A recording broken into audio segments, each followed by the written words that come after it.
Kakkanad metro നിർമ്മാണത്തിന് fund അനുവദിച്ച കേന്ദ്ര സർക്കാർ 140 കോടി രൂപയാണ് കേന്ദ്ര വിഹിതമായി ലഭിച്ചത്. കേന്ദ്ര ഫണ്ട് ലഭിച്ചതോടെ പണമില്ലാതെ ഇഴഞ്ഞു നീങ്ങിയിരുന്ന രണ്ടാം ഘട്ട മെട്രോ നിർമ്മാണം വേഗത്തിലായി. കലൂർ സ്റ്റേഡിയം ജംഗ്ഷൻ മുതൽ ഇൻഫോ പാർക്ക് വരെയാണ് രണ്ടാം ഘട്ട മെട്രോ. പണമില്ലാത്തതിന്റെ പേരിൽ നിർമ്മാണം താളം തെറ്റിയ കാക്കനാട് രണ്ടാം ഘട്ട മെട്രോ നിർമ്മാണത്തിന് പുത്തനുണർവ്.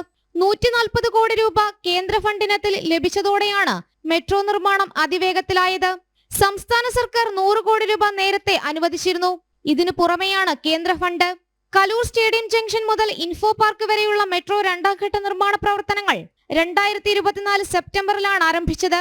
കാക്കനാട് റൂട്ടിലെ ചില ഭാഗങ്ങളിൽ മെട്രോ തൂണുകൾക്ക് പൈലിംഗ് നടത്തി അടിത്തറ പാകിയിട്ടുണ്ടെങ്കിലും ഫണ്ടിന്റെ അപര്യാപ്തത മൂലം ഒരിടത്തും മെട്രോ തൂണുകൾ മുകളിലേക്ക് ഉയർന്നില്ല.